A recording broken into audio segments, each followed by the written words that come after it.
Hey everyone, and welcome back to Texas Best Docs. I'm your host, Kaylee Pear, and I couldn't be more excited about today's episode. We've got a super special guest joining us. She's not just an incredible doctor, but also one of my very good friends, Dr. Isha Mannering. Dr. Mannering is a phenomenal pediatrician and the first pediatrician we've had on the podcast. How cool is that?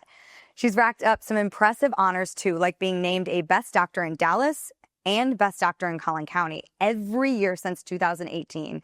She's even been featured as a Texas Monthly Super Doctor. But what makes her stand out isn't just her accolades, it's her genuine dedication to her patients and her ability to connect with families in such a meaningful way.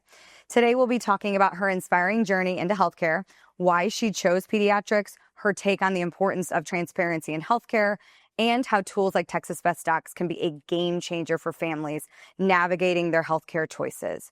Oh, and as a mom of two boys, she's bringing some pretty relatable insights to the table too. Dr. Mannering, I'm so glad to have you on the podcast. Welcome. Thank you for having me. Yeah, well, I first want to start by, I know a lot about you, but for people watching or for our listeners, can you talk about how you chose to go into the medical field and what that journey looked like?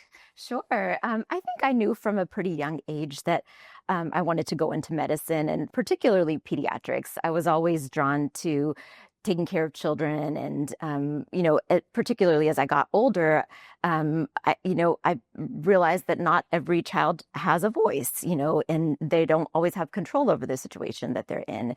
And so I felt a drive to kind of, be able to take care of kids and help them. And the medical field always appealed to me, just with my interest in science and, taking care of like everyone around me. I always kind of just thought it was my calling.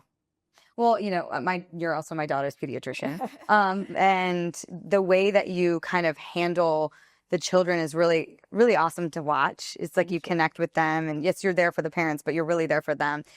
Talk about how that, really you've adapted to that throughout the years. I mean, because you've been doing this for a really long time. Yeah, so I've been in practice for about 12 years. And, I just try to imagine it through the lens of a child. I mean, they don't really have the same context as we do as adults when they go into a situation like that. Even if they're, coming to a doctor for just their normal checkup, well, they don't know why some nurse is taking their blood pressure, or why they have to stand on a scale, or why they have to get undressed. And so I think it's really important to think about what that child might be feeling. And I think if you can get them comfortable, you start to build that relationship and build that trust. And it's really important to me because I take care of kids from the time that they're newborns till they're in college. So, I want them to be able to have a good relationship with me and trust me and feel comfortable asking questions and really, being sensitive to the fact that they're in a vulnerable position.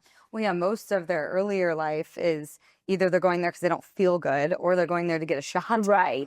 Which nobody likes. Exactly. So I'm not surprised when I have a toddler who's crying when they when I walk into the room. But I think just being able to connect with them, kind of play with them a little bit. And, part of the art is for each age group being able to kind of find a way to connect with them. And so, I think just taking that little bit of extra time to make sure that they feel comfortable, it just makes it so much easier for everybody. Yeah, you always.